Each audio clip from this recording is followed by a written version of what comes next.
안녕하십니까.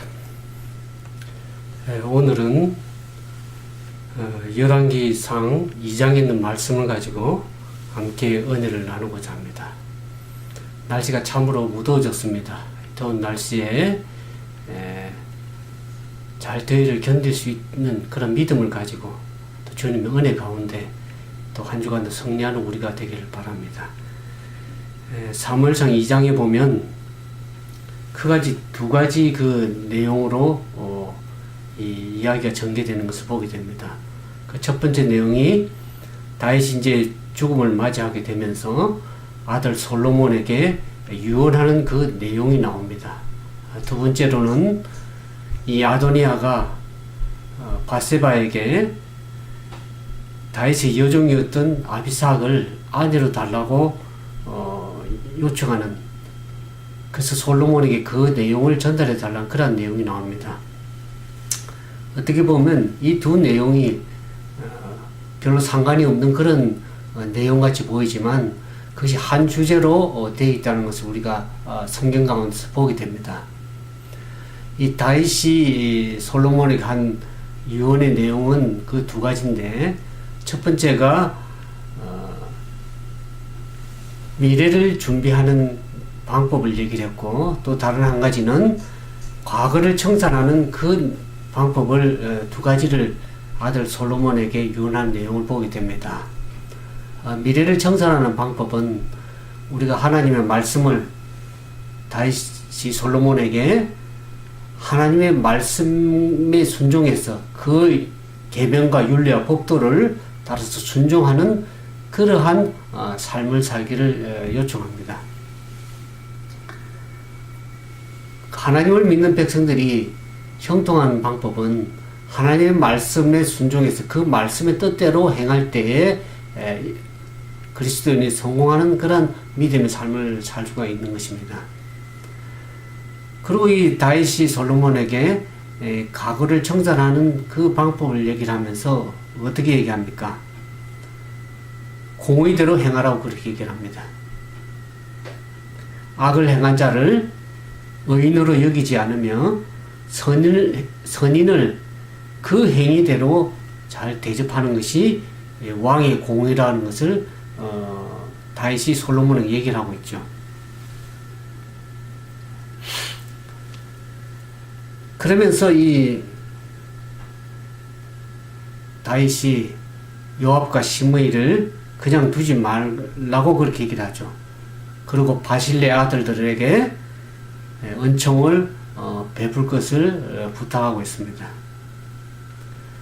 사실 다윗이 살아있을 때에 요압에게 아무런 어떤 정치적인 조치를 취하지를 않았습니다. 요압이 압살롬을 죽이자 다윗이 너무 슬퍼하는 모습을 우리가 보게 되죠. 그때 요압은 어떻게 얘기합니까? 지금 다윗이 그렇게 계속 울고 슬퍼하고 있으면서 왕의 신하인 자기와 자기 군대들을 위로하지 않는다 그러면은 앞으로 당신의 행보가 어려워질 것이다. 과거에 사울 왕을 피해서 다니던 그 망명 시절보다 더 어려운 시절을 맞이할 것이라는 그런 위협에 가까운 말을 다윗에게 하게 되죠. 그런 무리한 그런 요압에게 다윗은 아무런 조치를 취하지 않는 것을 보게 됩니다. 또 다윗은 사울의 신하였던 아브넬을 죽이지 않고 살려주는데도 요압은 어떻게 합니까? 자기의 동생의 원수를 갚기 위해서 아브넬을 죽입니다.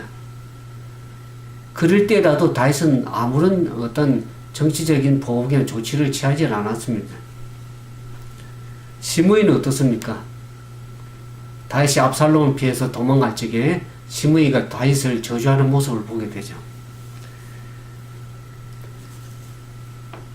그때 다윗은 내 아들 압살롬도 나를 죽이려고 했는데 베냐민 사람 시므이가 나를 저주하는 것은 참으로 마땅하다, 당연하다. 그것이 아마 하나님께서 시므이를 통해서 나를 저주하시는 것보다 그렇게 겸허하게 다윗이 받아들이는 모습을 보게 됩니다. 우리가 사무엘하 19장에서도 보면 다윗이 이제 예루살렘으로 다시 돌아올 적에 시므이가 어떻게 합니까? 시므이는 다윗에게 목숨을 살려달라고 애결하는 모습을 보게 되죠. 그러나 다윗은 시므이에게 죽이지 않겠다고 약속을 했습니다. 근데 다윗이 이런 사실들을 가슴에 꼭 묻어뒀다가 이제 죽음을 맞이한 죽기 직전에 솔로몬에게 유언으로 남기는 모습을 보게 됩니다. 사실 살아있을 때 아무런 조치를 취하지 않다가 자기가 죽기 전에 아들 솔로몬에게 이렇게 유언으로 남기는 것은 참으로 뒤끝이 엄청 있다고 생각 들지 않습니까? 이것은 다윗의 뒤끝이 있는 것이 아니라 절대로 묵과할 수 없고 그냥 넘겨버릴 수 없는 그러한 사실이기 때문에, 그러한 일이기 때문에 다윗이 유언으로 남긴 것을 보게 됩니다.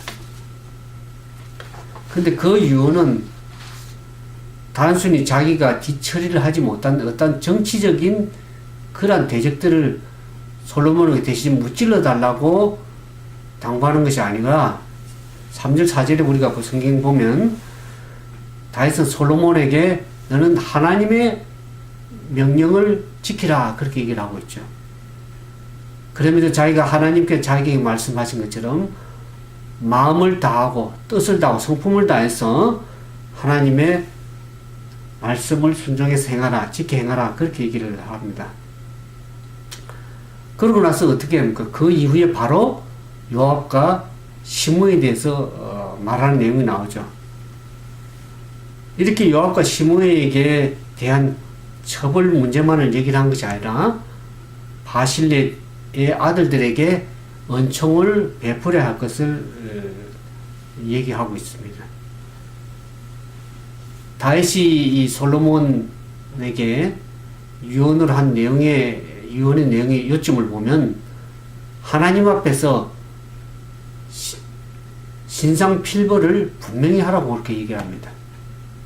그게 무슨 말이냐면 하나님 앞에서 벌줄자를 분명히 벌을 주고 상줄자들에게 분명히 상을 주라는 그런 신상필벌의 그 유언의 내용을 다윗에게 당부하고 있는 것입니다.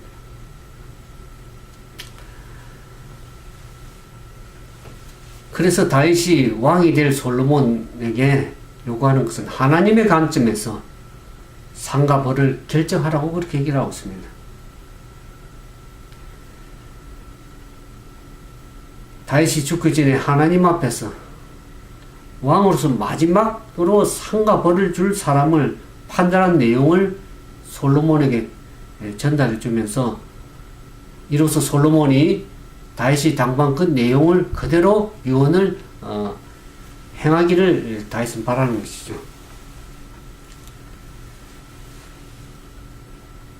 솔로몬이 수넴 여인 아비삭을 달라고 한 아도니아를 죽인 이유도 바로 그런 맥락에서 우리가 생각해 볼 수 있습니다.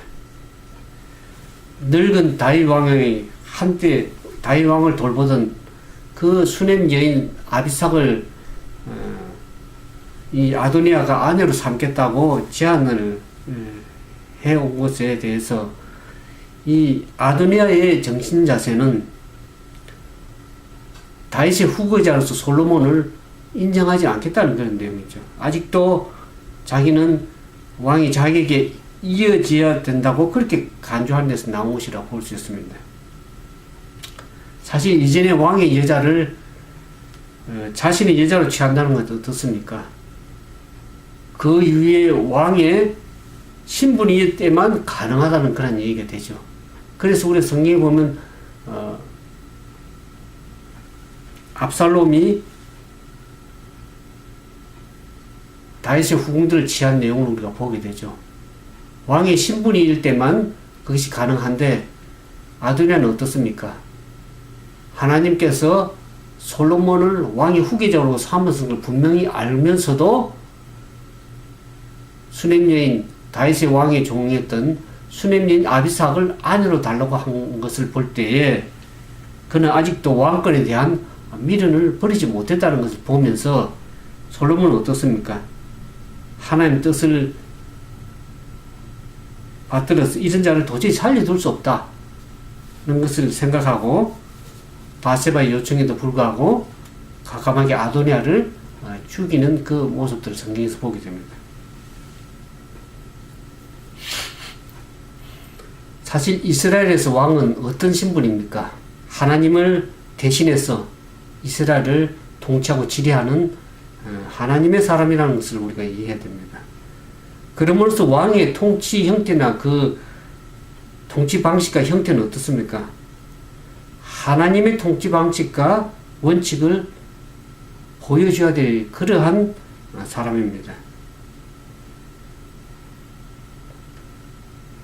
그게 무슨 말이냐면 하나님의 관점에서 사람을 보고 하나님의 관점에서 사람을 판단하고 하나님의 관점에서 은혜를 베풀고 자비를 베풀어야 되는 것을 말씀을 했습니다. 때로는 하나님의 관점에서 과감히 잘못된 것을 잘라내고 심판해야 될 것을 또한 우리가 말하는 것을 알 수 있죠. 그래서 이 왕의 통치 방식과 원칙에 따라서 그걸 통해서 하나님의 어떻게 은혜를 베푸시고 또 상 주시고 심판하시고 벌 주심을 사람들에게 보여줘야 된다는 것입니다. 그래서 다윗은 이런 하나님의 관점에서 요압을 바라보고 시므이를 바라보고 바실레를 보았던 것이죠. 그래서 자기가 죽기 전에 아들 솔로몬에게 이와 같이 하나님의 관점에서 그대로 행하기를 말하고 있는 것입니다. 다윗이 죽기 전이라 해서 그냥 좋은 것이 좋은 것이라고 그냥 넘어갈 수가 없는 이유가 여기 있습니다.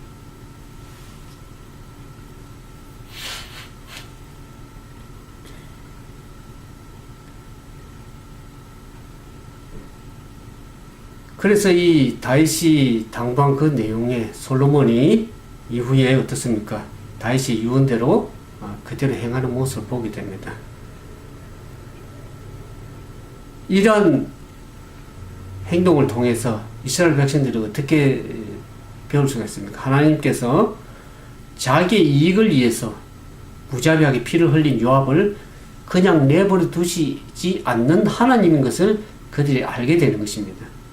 아울러 시므이의 말로를 보면서 하나님께서 역사하시는 것에 대해서 조롱하고 간사함의 결과가 어떤 것인지를 이스라엘 백성들이 바로 알도록 그렇게 되는 것입니다. 또한 바실레의 자식들이 높아짐을 통해서 은혜 베푸심을 받음을 통해서 하나님께서 어떻게 은혜를 베푸시고 상 주시는 하나님인 것을 저들이 이스라엘 백성들이 깨달아 알 수 있게 되는 것입니다. 이것을 다윗이 알았기 때문에 솔로몬에게 먼저 왕 자신이 하나님 앞에서 하나님의 말씀대로 순종하며 행해야 될 것을 솔로몬에게 얘기하는 것이죠. 왜냐 그러면 왕의 생각이나 왕의 통치 방식이나 또 왕의 성품이나 왕의 삶의 방식이 결국 누구를 대표하는 겁니까? 하나님의 모습을 그대로 백성들에게 보여줄 수 있는 그러한 것이 되기 때문에 다윗은 솔로몬에게 그렇게 하나님의 말씀에 순종해서 계명과 율례 법도를 지켜 행하라고 그렇게 당부를 하는 것입니다. 오늘날 신약 시대를 살아가는 우리는 어떻습니까? 베드로전서 2장 9절에 보면 우리는 택하신 족속이요 왕같은 제사장이라고 그렇게 말씀을 하고 있습니다. 하나님께서 우리를 왕같은 존재로 그렇게 만들어 주셨습니다. 우리가 장차 이 땅을 다스리고 통치될 권한을 받은 사람들입니다. 또 하늘에 가서 그리스도와 함께 하늘에 앉아서 왕노를 할 사람들입니다. 지금 하나님께서 우리를 통해서 그 하나님의 지극히 크심과 풍성하심을 이 세상 사람들에게 우리를 통해서 알게 하시기를 원하시는 것입니다. 그래서 우리는 우리 삶의 방식이 어떻습니까? 우리가 살아가는 삶의 방식과 우리의 삶의 원칙들이 하나님을 대표해서 하나님의 은혜와 그분의 상 주심과 또 심판하심을 우리 삶을 통해서 그대로 하나님을 드러내 보이시기를 하나님이 원하시는 것입니다. 그래서 하나님의 사람은 하나님의 관점에서 사물을 바라보고 또 하나님의 관점에서 신상필벌을 해야 될 것을 우리가 이 성경 가운데서 배우게 되는 것입니다. 우리의 원수는 누구입니까? 우리 성경 보는 것처럼 공중 권세를 잡은 어둠의 세력, 악의 영들의 세력입니다. 그들은 하나님을 대적하게 만들고 또 하나님의 섭리를 무시하게 만드는 그런 영적인 존재들입니다. 이런 영적인 세력이 돼서 우리의 힘으로는 다 감당하기 힘들죠. 그러나 하나님의 능력에 힘입어서 우리는 성령의 능력에 힘입어서 이러한 일이 있어서 악의 영들의 세력에 대해서 용서할 수도 없고 또 타협해서는 아니 될 것입니다. 또한 이 땅에서도 어떻습니까?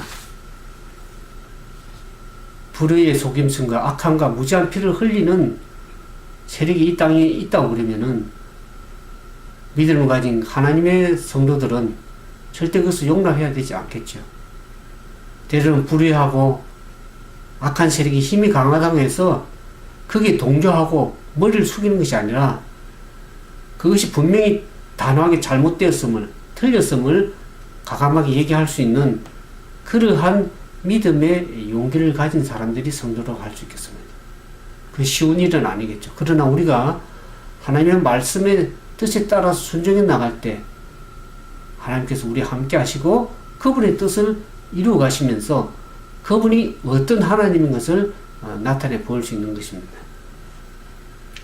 이러한 성도들의 삶의 모습을 통해서 우리는 세상 사람들이 무엇을 보게 됩니까? 하나님께서 죄와 결국 타협하지 않는 분이시구나. 그래서 하나님의 섭리가 이 땅의 역사를 이루어 가신다는 것, 만들어 가신다는 것을 저들이 알게 되는 것입니다. 그와 더불어서 하나님의 성도들은 어떻습니까? 자비와 은혜 물결이 흘러갈 수 있는 그러한 축복의 통로가 또 되어야 됩니다. 바실레에게 은혜를 베풀라고 다윗이 솔로몬이 얘기를 하죠. 하나님의 성도들은 어떻습니까? 자비와 은혜가 그 자신이 계속 머물러 있는 것이 아니라 그것이 계속 흘러가야 될 그러한 축복의 통로가 되어야 된다는 것입니다. 내가 다른 사람에게 은혜와 자비를 받았다 그러면은 우리는 또 그 은혜를 자비를 가지고 또 다른 사람들에게 은혜와 자비가 흘러갈 수 있는 그러한 통로가 되어야 될 것입니다. 또 아울러서 우리는 어떤 사람이 나에게 이익이 되지 않는다고 할지라도 또 나에게 도움이 되지 않는다 할지라도 또 어떤 사람이 나에게 긍휼과 자비를 베풀어도 그들이 결코 내게 돌려주지 않는다 할지라도 우리는 어떻습니까? 그들에게 은혜와 자비를 베풀어야 될 것입니다. 왜 그렇습니까? 우리는 이미 하나님으로부터 많은 사랑을 받은 사람입니다.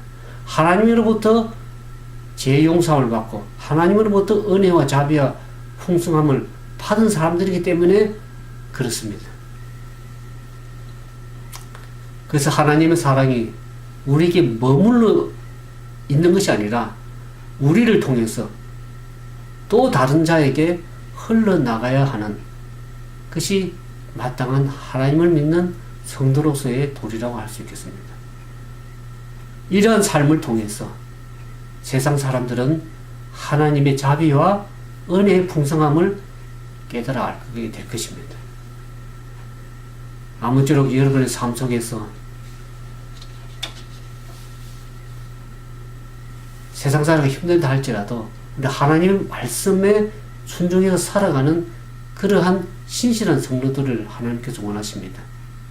그래서 하나님의 관점에서 사물을 바라보고 판단하고 그래서 우리를 통해서 하나님의 은혜가 나타나고 하나님의 하나님 되심을 나타내 볼 수 있는 그러한 믿음의 국가는 성도들이 되기를 바라면서 오늘 말씀을 마치도록 하겠습니다. 함께 기도하겠습니다. 자비가 많으신 거룩하신 아버지 하나님, 저희들이 이 마지막 시대에 살게 하셔서 하나님의 거룩한 백성으로 이 땅에서 나라와 하나님의 나라와 제사장 삼으신 주님의 은혜를 생각하게 됩니다. 우리가 하나님의 뜻을 나타내 보여드릴 하나님의 종들로서 이 땅에서 하나님의 말씀을 순종하다가 온전히 하나님을 드러낼 수 있는 귀한 삶이 되도록 도와주시옵소서. 우리가 때때로 연약하여 우리의 처지만 바라보고 낭망할 것이 아니라 온전하신 믿음의 주여, 온전하게 하신 예수 그리스도를 믿음으로 바라보면서 주님과 동행하며 예수님은 이 땅에서 늘 나타내 보이는 믿음의 신실한 삶이 되도록 우리 모두를 축복해 주시옵소서. 그리하여 하나님의 관점에서 신상필벌하는 것처럼 악을 바라보고 또 선을 베풀어야 될 것을 말씀하셨사오니 오늘 우리 그와 같은 믿음의 삶이 우리의 삶이 되도록 도와주시옵소서. 주께서 우리 모두 함께 하실 것을 믿고 감사드리옵니다. 예수님 이름으로 간절히 기도드리옵나이다. 아멘.